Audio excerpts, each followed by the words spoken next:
Hello, what time is it where you are right now? Type the hour in the comments. They say grief makes people do strange things. I've learned that's only half true. Grief doesn't change people, it reveals them. Like alcohol, like money, like death. You want to know what someone's really made of? Watch how they behave when there's a will to read and a house on the line. That's when masks slip, smiles tighten, and suddenly even blood starts looking like a transaction. The day I came back to the house on Maple Ridge Drive, I was already tired. Not from the flight, or the funeral, or the forced hugs from cousins I hadn't seen in 15 years. I was tired in my marrow. In the quiet places where you keep old things, like memories you never wanted and truths you wish you could forget, the house looked smaller than I remembered, almost like it had shrunk without my mother in it. Or maybe I had just grown too far away to see it the same way. The shutters were new, though, white, too clean. I noticed them even before I stepped through the front door, and that's when I knew Lena had already started. The inside smelled like lemon-scented floor polish and artificial lavender. That wasn't Mom. That was Lena. My sister didn't believe in letting things age naturally. She didn't wait for dust or decay. She replaced, scrubbed, painted over. She was already redecorating, already nesting. And she was barefoot on the living room rug, with a glass of wine in one hand and her phone in the other. She looked up like I was late to a party she forgot to invite me to. "You're late," she said, barely looking at me. "You missed the lawyer." I stood just inside the door, my coat still on, the envelope in my hand feeling heavier by the second. "I didn't miss him," I replied. "I talked to him this morning, had to stop by the bank." "Oh, I took care of all that," she said with a wave of her hand, the same way she used to dismiss my report cards, or the fact that I didn't want her wearing my clothes in high school. "Everything's in order." I knew what she meant. She meant she'd already gone through the accounts, probably moved some things around. She always was fast like that, swooping in while the body was still warm. It used to be about stealing my friends or my birthday cake. Now it was property, legacy, the house. She walked past me toward the kitchen like she owned the place.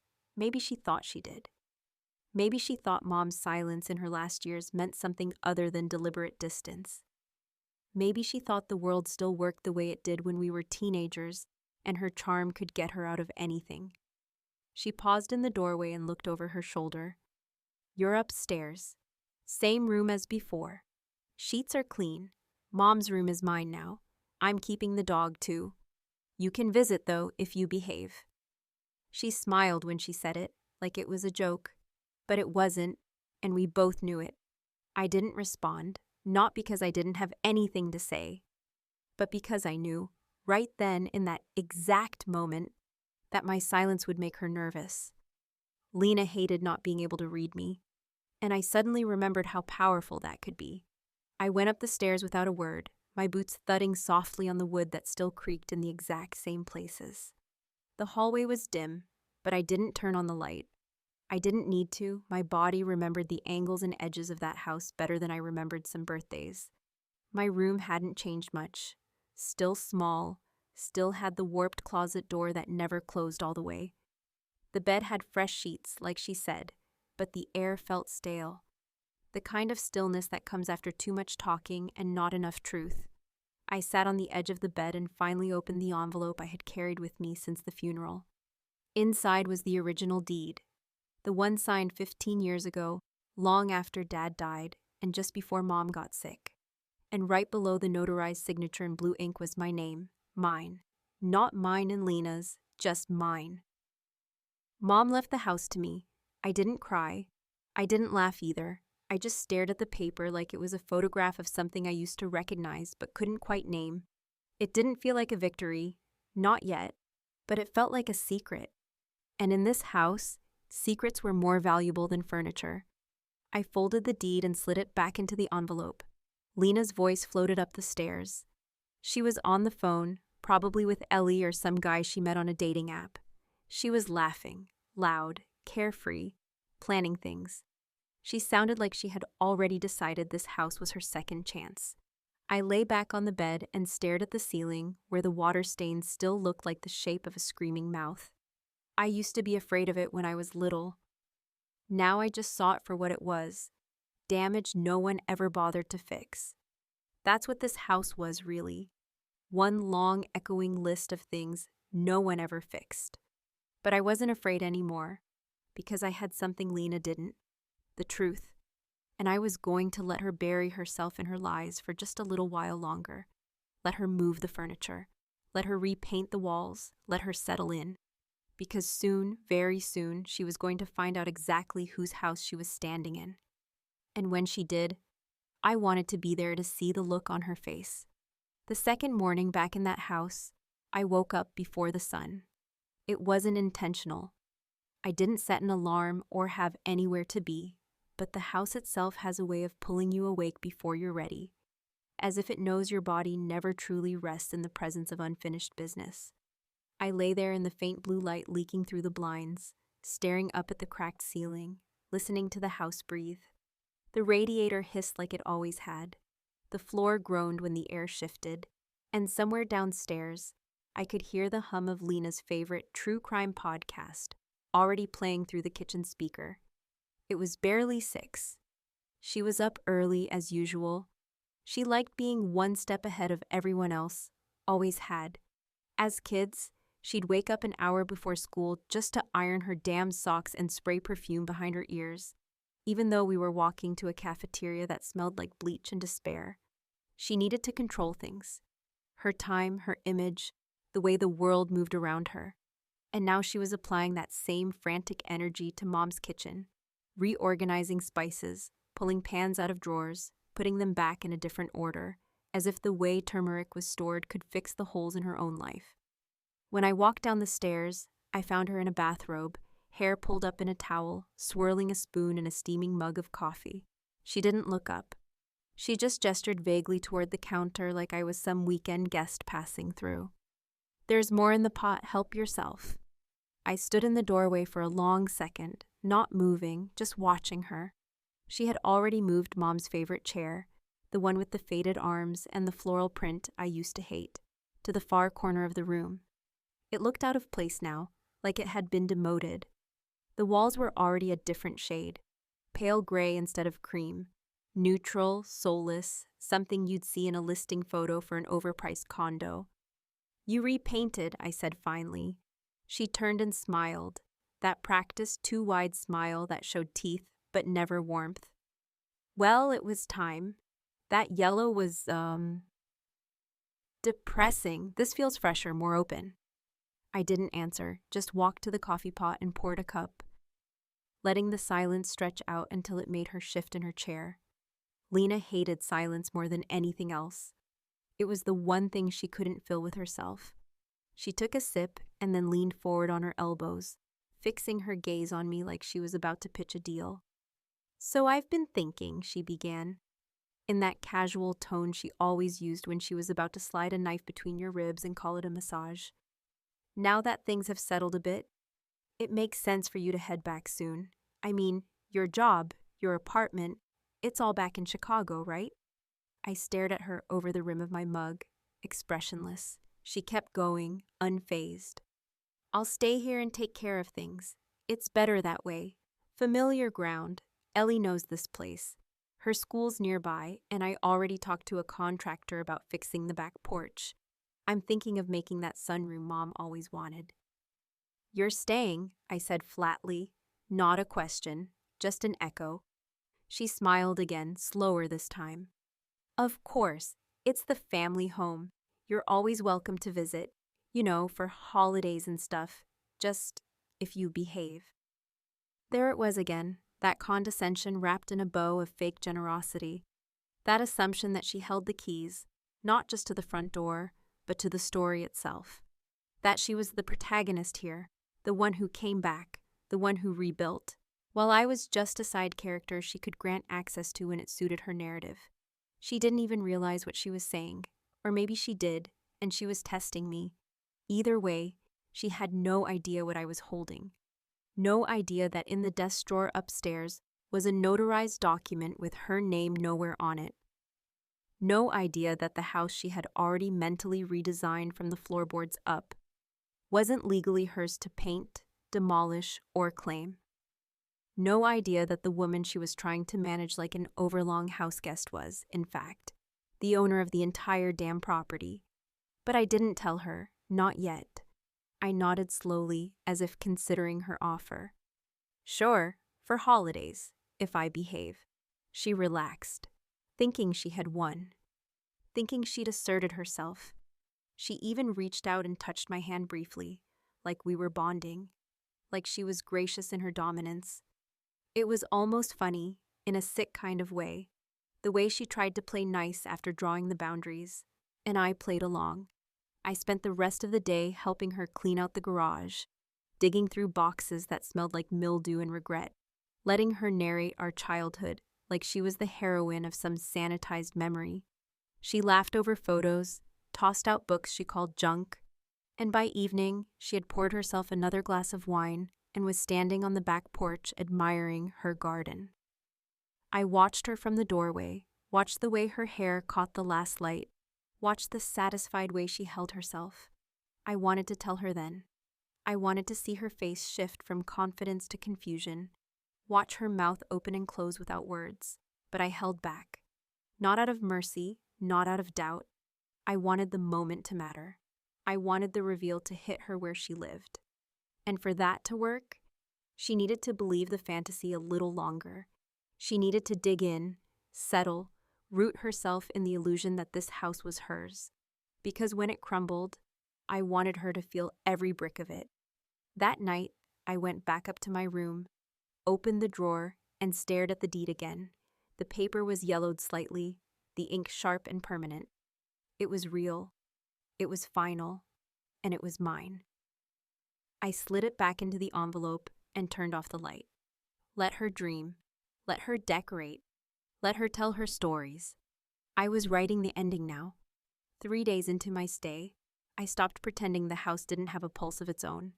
It wasn't just the creaks or the way the floor moaned under certain steps. It was subtler than that, like the air changed temperature depending on what you were remembering. Some corners of the house stayed cold no matter the thermostat. Some doors never fully shut. And the attic, well, the attic was always something else entirely.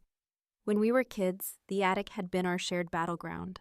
Lena was terrified of it, said the smell made her sick, claimed it gave her nosebleeds, headaches, that the dust made her choke. She used to pay me in Halloween candy to fetch her forgotten things from up there. I'd go up flashlight in hand, trembling like a fool while pretending not to care. Over time, I got used to the must and mold, the feeling that something was always just out of sight. The fear gave way to curiosity, then numbness. That's how I survived childhood in that house, by turning horror into routine. On the third morning, after Lena left to take Ellie to school and then meet with some friend for brunch and Botox, I found myself staring at the hallway ceiling. The attic string dangled like an accusation. I hadn't pulled it in nearly a decade. My hands moved before my thoughts caught up, and by the time the stairs were down and the ladder creaked beneath my weight, I realized I wasn't just going up to snoop. I was looking for something. I didn't know what yet, but I felt it. That weird itch behind the ribs when the past tries to speak. The attic smelled the same, stale insulation, paper, time. The light bulb flickered once when I tugged the chain, then held steady, casting shadows across the jumbled mess of boxes and broken furniture. Mom never liked throwing things out. She kept receipts from the 1980s, birthday cards from neighbors long dead, dolls missing limbs, every crayon drawing Lena or I ever made. She said memory lived in objects, and she wasn't about to commit emotional murder by clearing them out. Funny thing though, after she got sick, she stopped going up there completely, claimed her knees couldn't handle the ladder. But now, looking around, I saw signs of disturbance, boxes slightly ajar, dust streaked by fingerprints. Something, or someone, had been up here after all. I moved slow, checking labels, lifting lids, old tax returns, Dad's war medals, a wedding dress none of us ever wore. Mom's probably, though I didn't remember her ever talking about it. Then in the far corner, behind an overturned lamp and a stack of yearbooks, I saw the edge of a wooden crate I didn't recognize. No label, no markings, just aged oak. The kind of thing you'd expect to find buried, not stored. It was heavy when I dragged it out, the lid sealed with rusted latches that creaked open with a reluctant groan. Inside were papers, all handwritten, tied together with faded blue string. They were letters, not to us, to someone named Robert. The handwriting was unmistakably Mom's. I would have recognized that slanting cursive anywhere. But these letters, they weren't the kind she'd ever want us reading. The first one began in 1979. The last was dated less than 6 months before she died. I didn't read every word at first. I skimmed, unsure of what I was seeing, but the tone was desperate, personal, sometimes poetic, sometimes cruel. She talked about 2 daughters, about choices, regrets, truths she couldn't speak aloud. She wrote of a promise broken, a will changed, and something she called my final correction. I sat back on my heels, the letter trembling in my fingers. For the first time since I'd returned, I felt unmoored. I didn't know who Robert was, an old lover, a friend, a lawyer, a priest. But whoever he was, he knew more about our family than I did, more than Lena ever would. And Mom had poured herself onto these pages like she was trying to leave a trail only I was meant to find. I read another. She wrote of Lena's selfishness, her compulsions, the way she used charm like a weapon and left wreckage in her wake. But she also wrote about me with a sharpness that surprised me. She called me silent, judgmental, a shadow in the corner of every room, always watching but never stepping forward. She didn't forgive me for leaving after Dad died. She didn't understand why I stayed away when she got sick, why I didn't visit more, why I didn't fight harder to keep Lena out of the house. And then there it was in clean, stark ink. The house goes to Grace, only Grace, because silence is not weakness, and because Lena will never understand the weight of it. I folded the letter slowly, put it back in the bundle, and closed the crate. I should have felt vindicated, proof, validation, but instead, I felt a knot of something darker. Mom had given me the house, yes, but not out of love. Out of necessity, out of punishment, out of finality. She didn't trust Lena with the responsibility, but she didn't exactly trust me either. She handed me the keys, not like a gift, but like a test. Back downstairs, I locked the letters in the drawer with the deed. My hands were still shaking. I didn't tell Lena what I found, not yet. I watched her float back into the house an hour later, pink cheeks, fresh blowout, smelling like peppermint gum and entitlement. She asked if I'd done anything productive while she was gone. I smiled, told her I'd just been organizing my thoughts. She didn't press, she never did. But that night, when I sat in the backyard by myself, wine untouched on the table beside me, I thought about that phrase, my final correction, and what it meant for both of us. The house wasn't just property anymore. It was a verdict, and I was holding the sentence. The closet wasn't empty after all. It never had been. You grow up thinking your parents are fixed points in your world, like the sun or the moon or the rusted mailbox at the end of the driveway that no one ever bothers to fix. Because it's been broken for so long, it's just part of the scenery. You think you know them. Their moods, their rules, the way they say your name when they're disappointed, and the way they don't say anything at all when they're truly angry. But that's all surface. That's all just childhood illusions clinging to the structure of routine.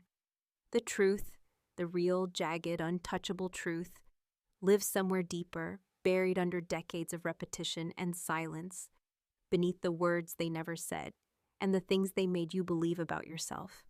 And sometimes it only comes loose after they're gone, when there's no one left to ask and nothing left to lose.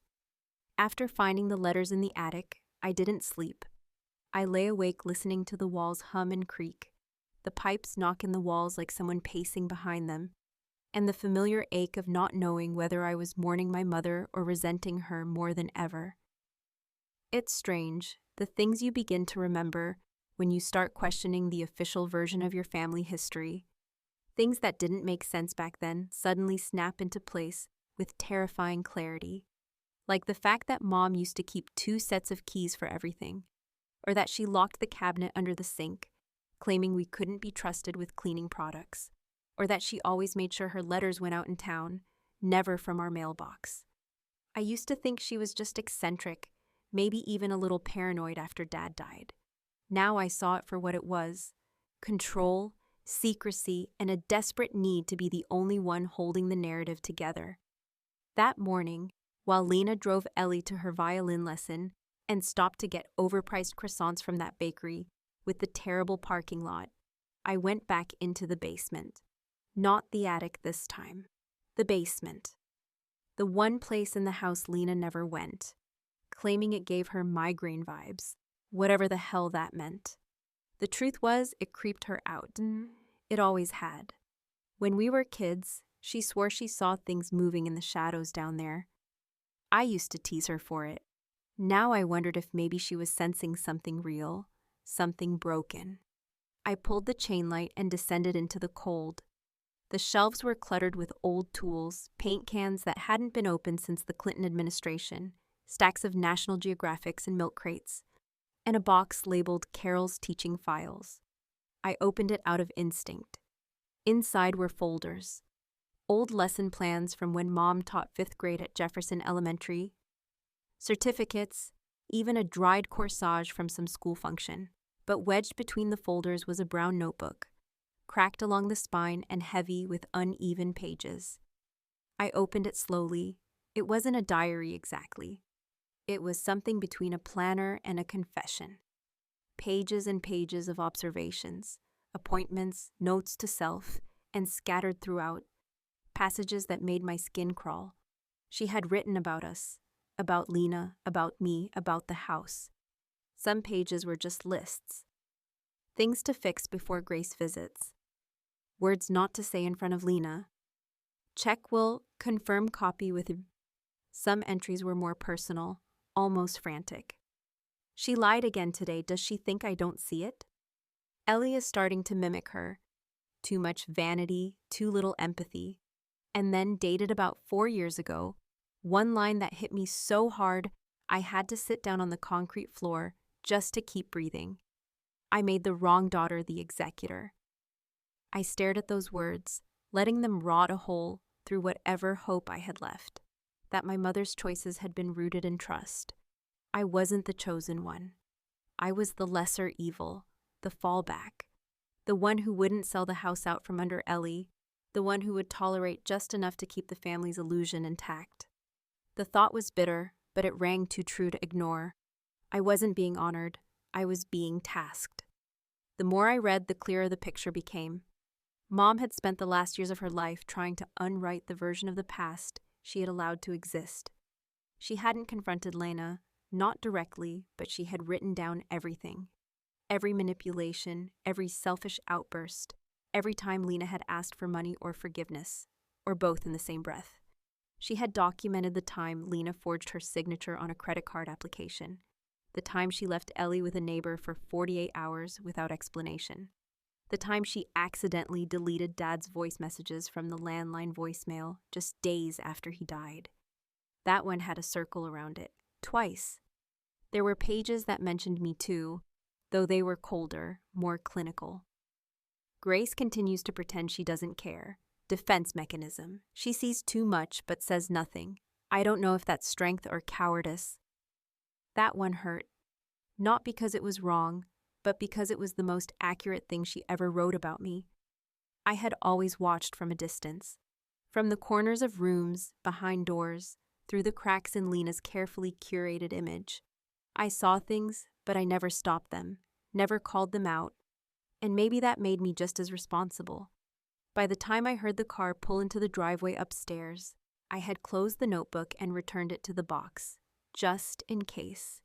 My hands smelled like dust and something metallic. My eyes felt raw, but I didn't cry. I didn't even feel like crying. I felt hollow, like someone had scooped me out and left the shell standing. Lena came through the door singing along to something on the radio. She called out that she'd brought coffee. I smiled, came up the stairs, took the cup, said thank you. The usual performance, the usual masks. But I couldn't stop thinking about that one sentence. I made the wrong daughter the executor. That was the kind of sentence you can't unread. can't unknow. It becomes part of you, like a curse or a brand. And as I looked at Lena laughing in the kitchen, talking about backsplash tiles and new light fixtures like she was still starring in her own personal home improvement show, I realized that I wasn't going to forgive Mom. Not for the choice, not for the burden, and definitely not for the silence. Because silence in our family wasn't peace. It was strategy. And I had just inherited the game. By the 5th day, the house began to feel like it was no longer sitting on the same plot of land, but floating somewhere untethered from the rest of the world, sealed off in its own atmosphere of suppressed emotion and brittle memories. Time behaved differently there. Hours either dragged like wet fabric through mud or disappeared in flashes of strange conversation and the smell of old wood and lemon cleaner. Lena floated through each room as if she were in a movie about herself, rehearsing lines that sounded generous but were always slightly sharp, always placing herself at the center of the frame. She moved with certainty, every step another nail driven into her imaginary role as the lady of the house, and I, more and more, took on the form of something less than visible. I stopped fighting for presence. I stopped responding quickly. I began to let her voice fill the space, nodding slowly, offering short replies. Only when silence became too conspicuous. I became a shadow, a ghost of a sister, a woman who stood in doorways and watched her sibling unravel without ever lifting a hand. It wasn't that I didn't feel rage or grief anymore. It was that those feelings had begun to solidify into something colder, something cleaner. I was becoming strategic, and I think, on some level, Lena knew it. She would glance at me a little too long sometimes, her voice lifting at the ends of sentences like questions she wasn't quite ready to ask. But she never said them aloud, never pierced the growing space between us, because she didn't really want the answers. Lena didn't want confrontation. She wanted compliance wrapped in a smile.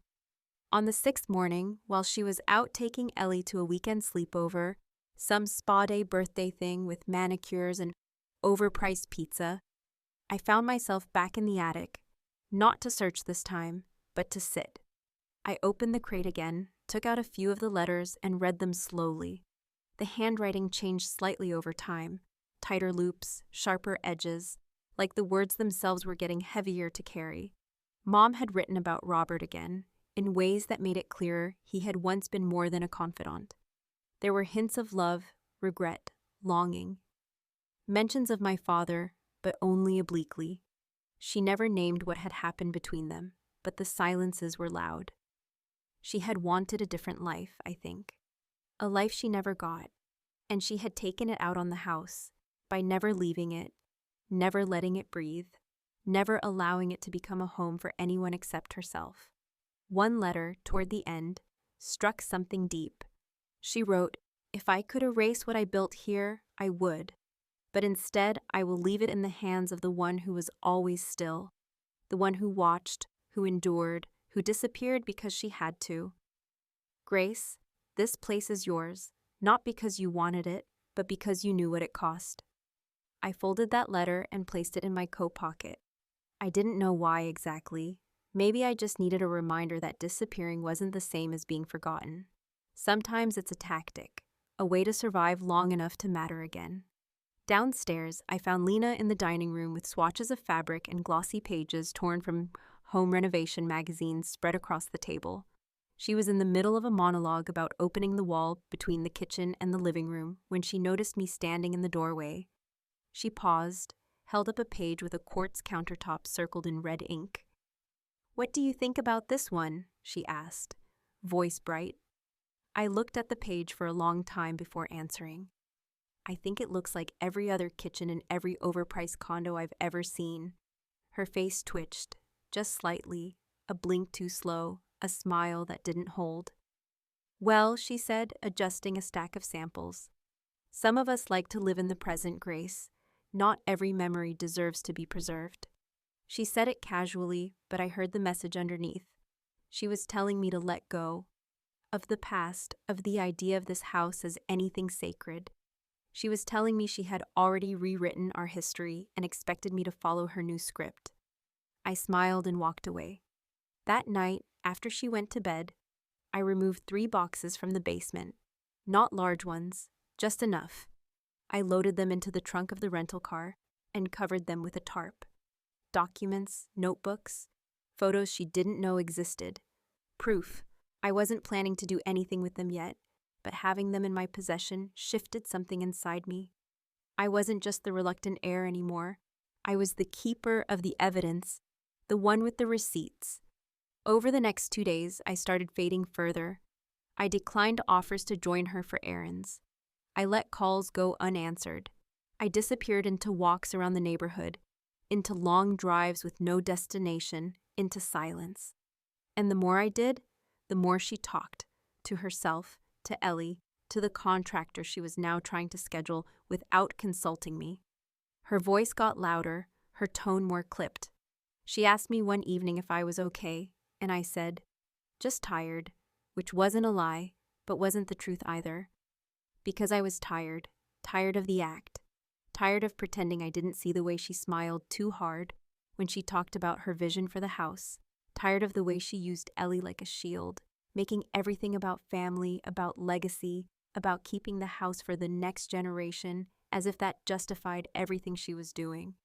I knew what she was really doing. She was laying a foundation for her version of the story. She was burying mine before I even had a chance to speak it. But I wasn't going to shout. I wasn't going to throw plates or scream across the dining table like we used to when we were girls fighting over the remote. I was going to disappear until the exact moment I didn't.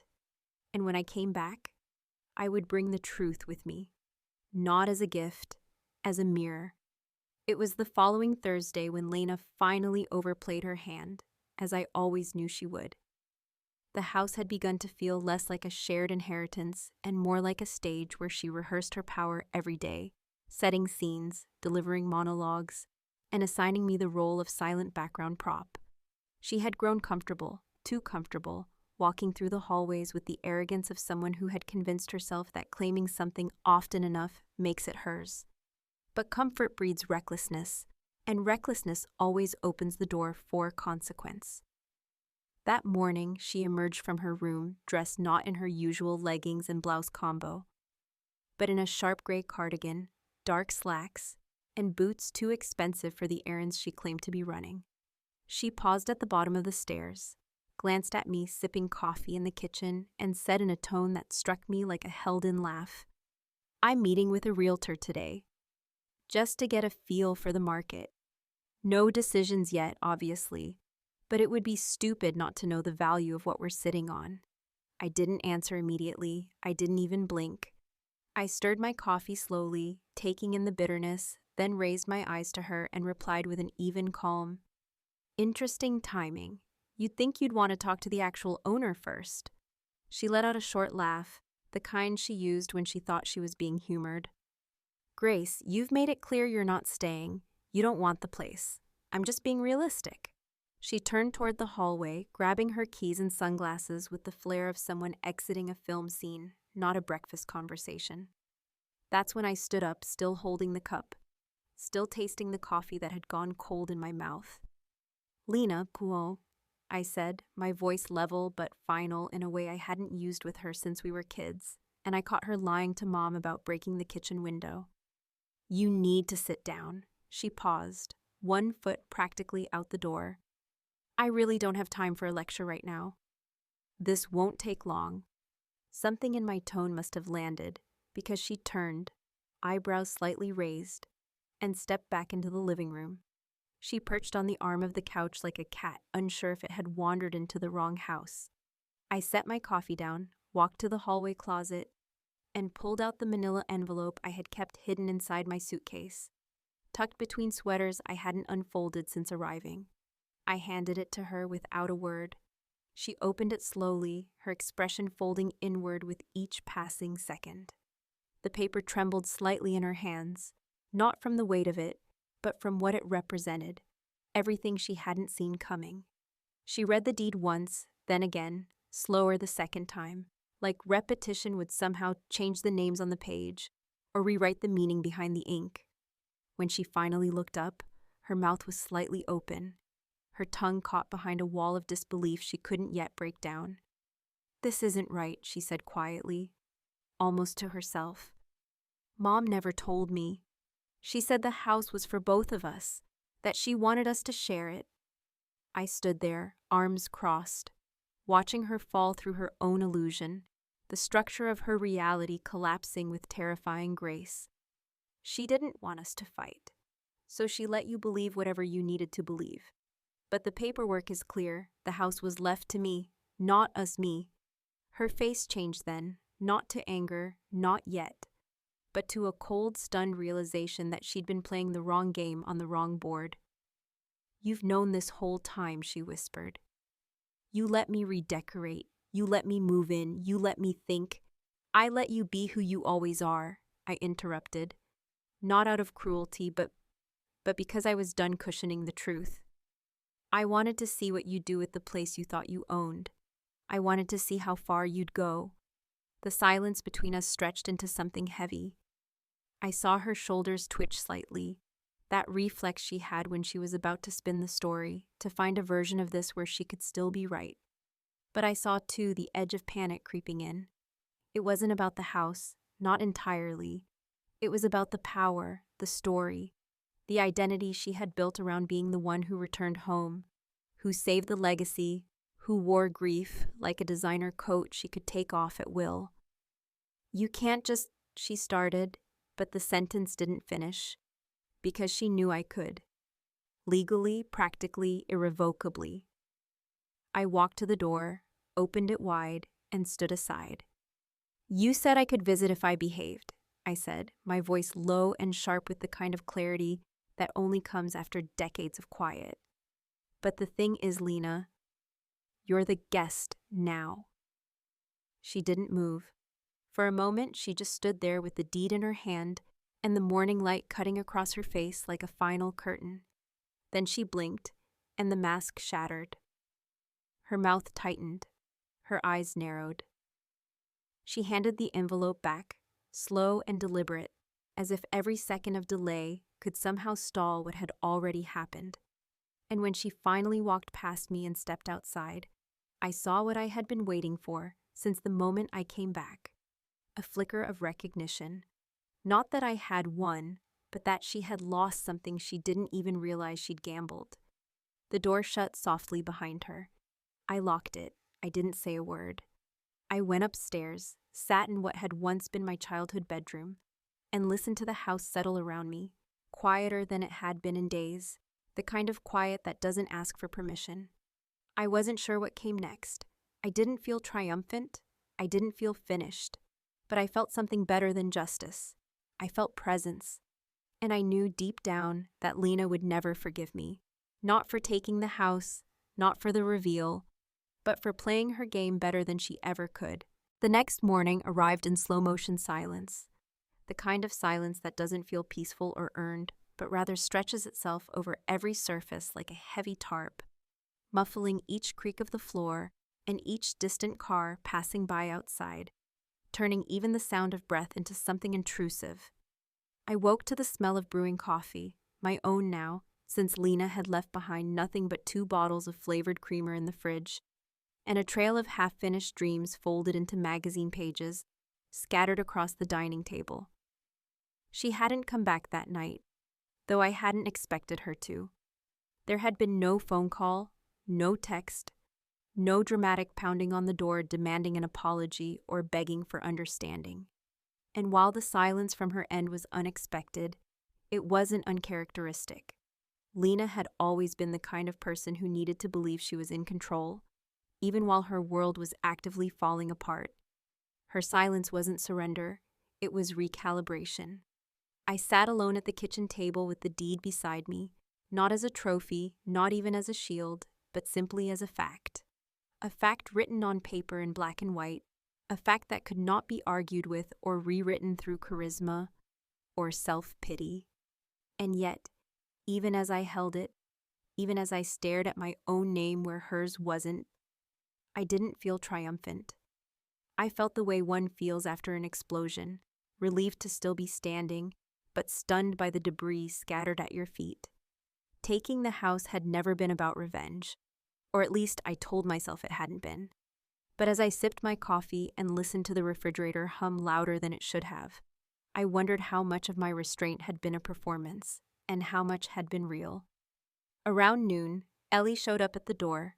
She stood on the porch holding a grocery bag filled with toiletries, a hoodie tied around her waist, and a look on her face that didn't quite match her age. There was a pause when she saw me, a flicker of uncertainty passing over her like she wasn't sure if I'd let her in, or if I even wanted to. I stepped aside without a word, and she entered, her eyes darting across the space like she was cataloging what had changed, what had been touched, what was still hers by association. "She's staying with a friend," she said finally, her voice quiet but steady. She said she needed time to think.